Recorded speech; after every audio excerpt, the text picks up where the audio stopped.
Okay, welcome to today's podcast with me, the host, Lisa Gibbons, and I'm delighted to be joined by Daniel Tschnikel. You can correct me if I'm wrong on the second pronunciation, Daniel, in a little while. But you're CTO, Chief Technology Officer of Blockguard today, so we're really looking forward to hearing all about Blockguard. Welcome, Daniel, to the podcast. Thank you for having me. You're very welcome. So And yeah, you almost had it right. It's Tschinkel. Tschnikel, lovely. It sounds even Yes, nicer. yes, It yes. sounds even nicer. So Thank you tell so tell us much. first, tell us about your journey, Daniel, how you ended up in the world of blockchain and Web3.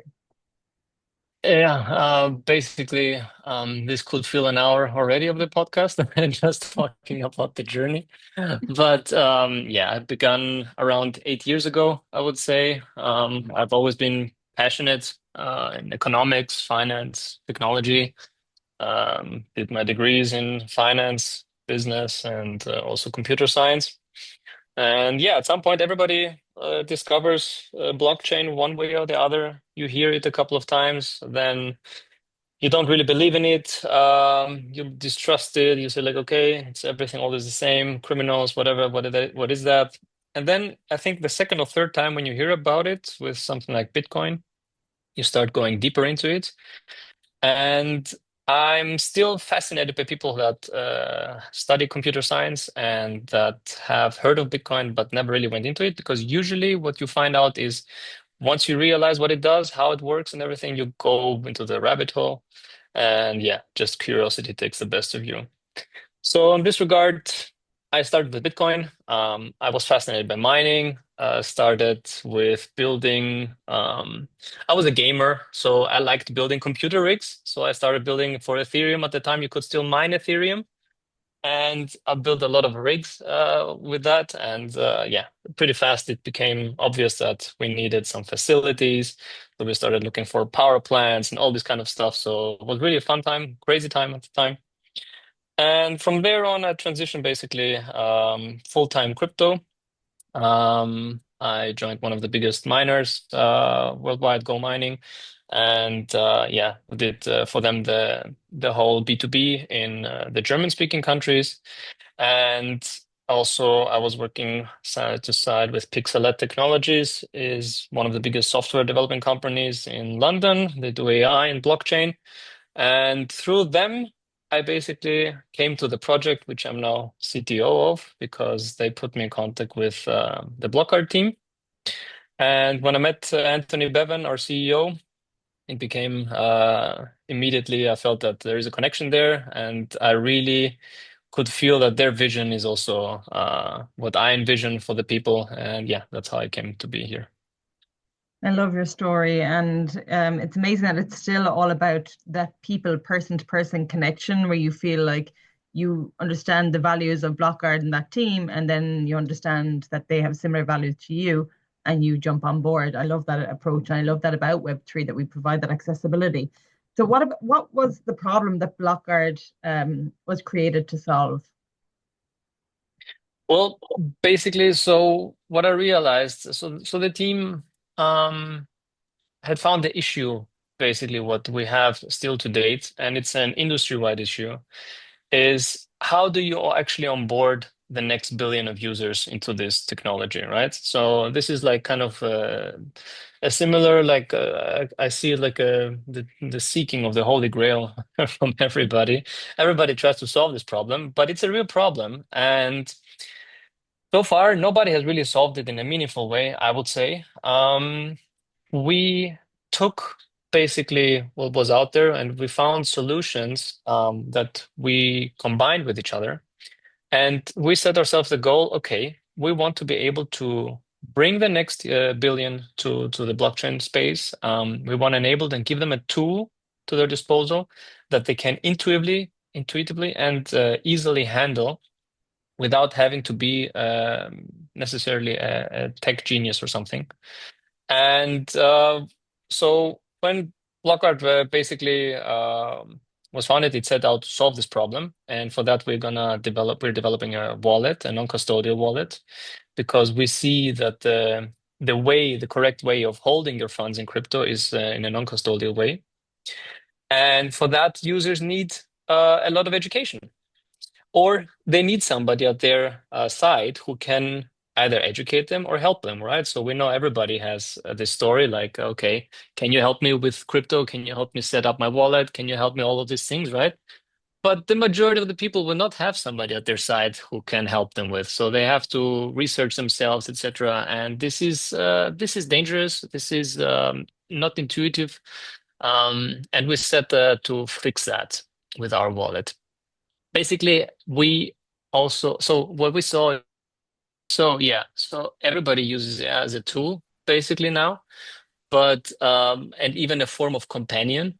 But the thing is, yeah, so this tool can be used into every different form by now. And we incorporated AI into our wallet. And this means that basically, instead of having the need to know someone who is good with crypto or who can help you with something, you will have the AI as a companion to help you with any questions you have. It will help you navigate you through the wallet. It will allow you to know what you're actually seeing, what you're doing, giving you recommendations.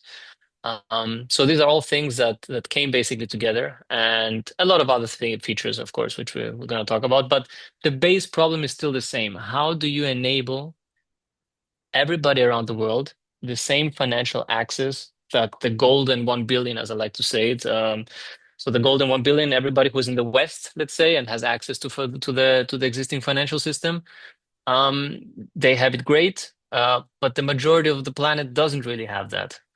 So this is actually the vision that we're trying and what we're trying to solve. Yeah, I like that financial inclusion and the fact that you're seeing the potential of AI as a companion is really powerful because I see a lot of my friends and a lot of colleagues using AI as a companion, more so more than a tool, as a kind of a Hmm. trustworthy resource.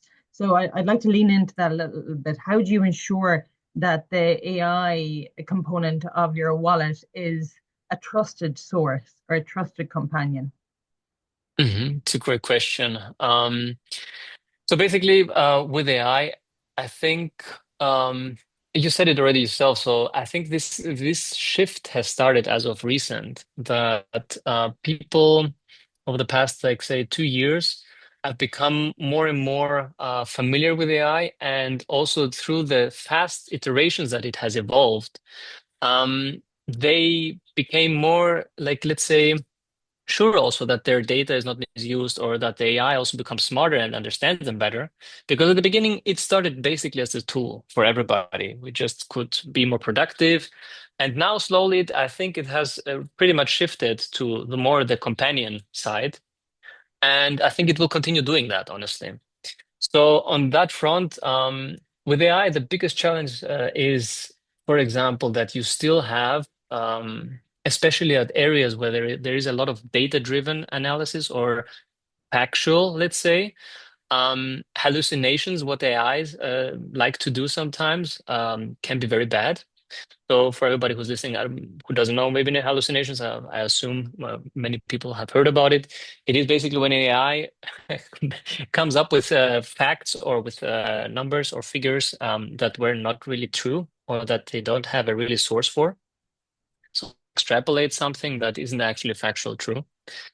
And this is something that every AI company is actually struggling with. So the current way how you can most circumvent it, you have to limit basically a little bit on which data feeds the AI access to. So you try to provide more reputable resources of, let's say, news or newspapers, articles, etc.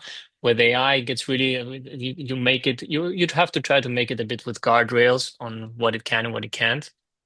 So yeah, this is the approach that we're also taking. So because in finance you have data-driven decisions, so this is important. Yeah, and I like the idea of having guardrails, having that clear differentiation between, or the clear middle ground or intermediary between you Hmm. and losing all your funds, let's say, or you, you knowing that this source is true. So why build Exactly. your own L1, Daniel? I was really interested in that because we find that's happening a lot in the world of Web3 and blockchain is that people are building Hmm. their own layer ones instead of utilizing existing layer ones as they are today? Why did you decide to do that? Yeah, that's a good question. The thing is, sometimes when you want to develop something new or you have features which you want to implement it, and you look at the landscape of what is out there, it's like the same thing you have, the same issue you have as a technician. Let's say you have certain tools which you need in your toolkit and for a certain task, and the problem is you can do many things with for example, if I have a screw and I can take a flat one, but I can take the flat screw driver also for the cross, but is it ideal for that case? Not really. So in ideally, you want to have a cross screwdriver for the cross screw. And this is the same thing, like it happens in everywhere. So we were looking around, okay, what is there something that we can use as a tool to facilitate our needs on what we want to implement? And we didn't find something suitable. And on this regard, we went out and said, like, okay, obviously we don't need to reinvent the wheel completely new. And that's why also I tend to say, like, yes, we do a layer one solution, but I would call it more a layer 1.5 because we're taking also solutions and implementations of existing blockchains such as Cosmos or Polkadot, and we just basically using also that framework to fit our own iteration. And the Blockguard network basically has a unique architecture, let's say, because we wanna. So what actually do we try to solve with it? So we have set out we want to provide, for example, 2FA solutions on chain and also zero knowledge proofs that come with that. And this is basically something that also quite a lot of companies try to achieve. Um, and this is pretty unique because we think this will enable to bring a next level of security to the blockchain space. And yeah, so at the moment we're still also in the developing phase. Can't reveal too much because yeah, as I just said, like a lot of people try to solve the same puzzle. And yeah, we try to keep our cards also a bit covered until the time is right for showcasing it. But we're on a good track for that.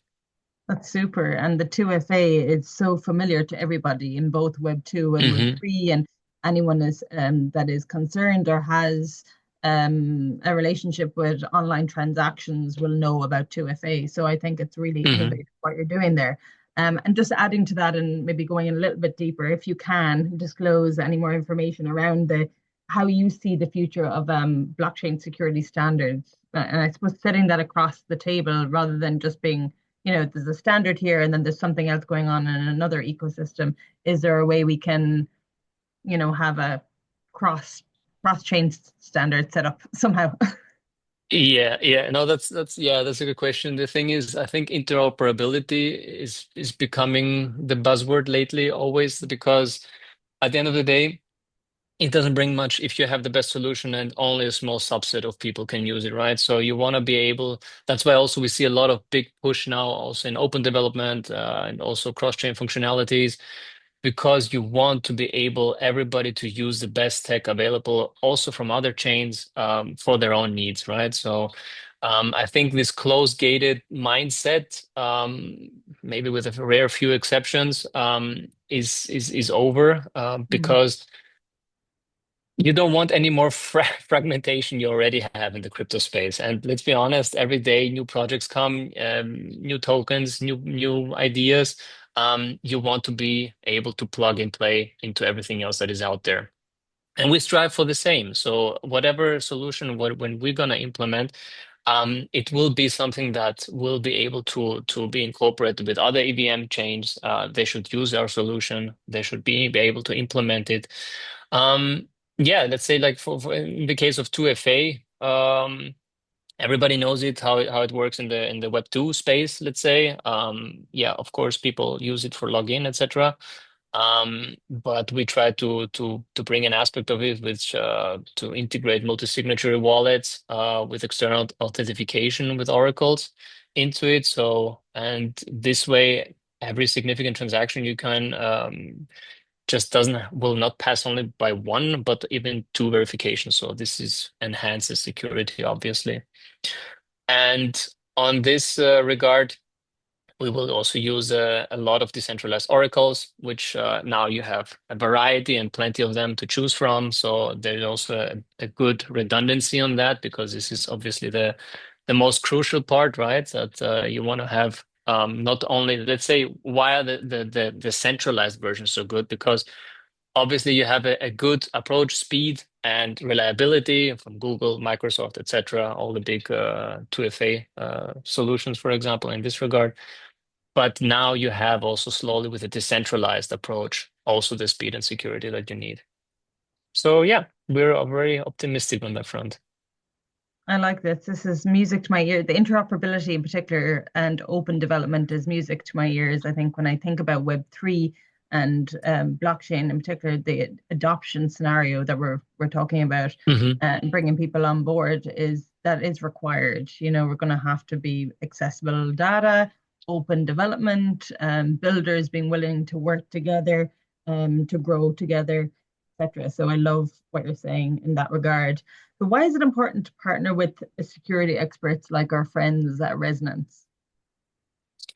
So I think it is very important. Partnering with expert like Resonance isn't just beneficial now. I think this time and age, it's actually critical, right? So blockchain is, I mean, still an emerging field, and the whole landscape is evolving pretty rapidly.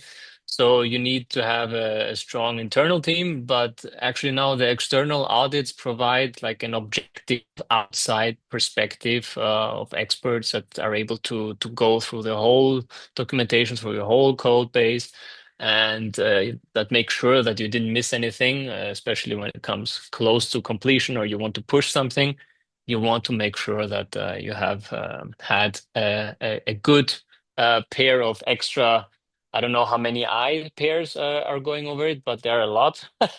And I think Resonance specializes in blockchain security audits now for a long time.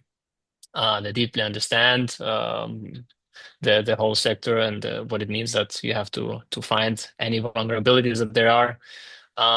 Yeah, so we're really happy to have them on our side, basically, as a partner on this regard. And yeah, let's be honest, if you don't have now a reputable, good auditor at your side, then your project will have a really hard time to really establish themselves, or because you want the trust of the users, and the users also expect this as a minimum, that you have that you bring this to them, you know. Yeah, agreed. And the fact that they have experience in both the Web 2 vulnerability and the Web 3 Hmm. vulnerabilities gives an extra layer of attention as to what could potentially happen, or those scenarios that may play out in the future with regard to your tech stack. So yeah, I think No, that's so completely. Yeah, valuable. So completely valuable. agree. And this is a coming, especially is also really important for us, because we are also at the intersection between Web Mhm. 2 and Web 3. Because yeah, I will talk a little bit maybe later on that. We will be enabling financial managers to Mhm. manage their whole clientele also with our solution. So on this regard, you have a more Web 2 approach, but you implement Web 3 behind it. So you need both to be very secure on that front. Is this with regards to the NFT governed portfolios? No, this is again a little bit something different. So with the financial advisors, actually, people will be so how it's often like we said before, that you have AI as a companion that helps you, right? Mm-hmm. So part of that solution is that the AI is not only able to guide you on the wallet side, but also everything financial wise. But at the end of the day, it's still an AI. It's still impersonal. And as we said before, I think the personal connection and the real human interaction plays a big role. So on that front, we said like, okay, there are many financial advisors, real licensed financial advisors, not the ones that say no financial advice, but the ones that can actually give you financial advice, right? So this we want to have incorporated in the wallet so that the user who, let's say I like to take my uncle as an example. My uncle, my uncle wouldn't use really the AI. He wants to have a person that he Mm, can really ask questions. He can see him face to face. He can directly book an hour with him and be like, look, this is my problem, this is my situation. Can you help me? How I can ask questions. And the thing is with financial advisors, um, as I said, we're onboarding the next billion. And mm, we have to be honest also on the front that most people are not really financially literate, not mm, even in the West, So basically, being able to set up a sound plan for your finance of how you should invest your hard-earned money is, I think, detrimental. You don't learn it at school, you don't learn it at the university, you learn it somehow, I don't know, either by luck, by chance, because someone who might be able to advise you, because you also don't learn it in society. Like, let's say at the bank, you have a bank advisor, and the bank advisor will sell you a product. And that's what we said, like, okay, there has to be a better way. And there are financial advisors out there that can really give you good, solid advice, but that they are not available to the majority of the world. So if I'm sitting in Indonesia and I want a good financial advisor, just to book an hour with him in America, it will be impossible almost. So this we set out to change. And in our wallet, you will be having the opportunity to book a financial advisor um, from any jurisdiction you want, and he will be able to go through your whole finances, like how you structured and what he would advise you, including crypto. So these people have to be also crypto knowledgeable. So there will be financial advisors only that are also crypto native, and are also the normal Web 2, let's say, financial finance, right? TradFi. So This yeah. is this is extremely innovative. In my mind, it's a key area that would allow people to explore the benefits of blockchain crypto slash, as you said, make people more financially literate. As Yes. the vast majority of people I know outside of the world of crypto would not be in the investing, even near towards the investing game. And then in total contrast, most of my friends, maybe 90% of my friends and family in the US would naturally move towards stocks, their 401k or Exactly. whatever. So it's a big learning curve, especially for us here in Europe. We all need to, Yes. there's a massive catch up to be done, isn't there, with regards to financial literacy? Yes, yes, correct. Exactly. And I think this will be the missing link that we will hope to be able to provide to everybody. That sounds great. I will definitely be taking you up on that offer. So can you explain how you're helping with the lack of understanding for the gas fees in the crypto slash blockchain speak? Because this is another thing for me that comes up in terms of like many people in the Web 2 world consider gas something you put into your car, right? Um, so there's a lack of understanding and also the knowledge in the Web 3. It's become quite the norm to deal with gas fees. Whereas you're providing a flexible option for gas. Can you talk us more a little bit about that? Yes, definitely. So yeah, basically, as you already said, gas fees are something, uh, intuitive now by the people who use crypto. They know that they need to have from the chain that they're working on a certain portion for gas. But anybody who comes from outside of crypto, this is highly not intuitive at all. So, and especially when you I have had this so many times in the path of people getting some coins and then they could not move them, they could not do anything. They asked me, sent me something so that I can unstuck my coins, right? So yeah, this is something that we tend to solve also. We want to solve that. This is still on the task line, let's say, of what we want to tackle. We're gonna introduce gas flexible transactions where basically users don't need cryptocurrencies up front to cover the transaction fees, but they can use, let's say, like subsidized temporarily paid methods from our platform.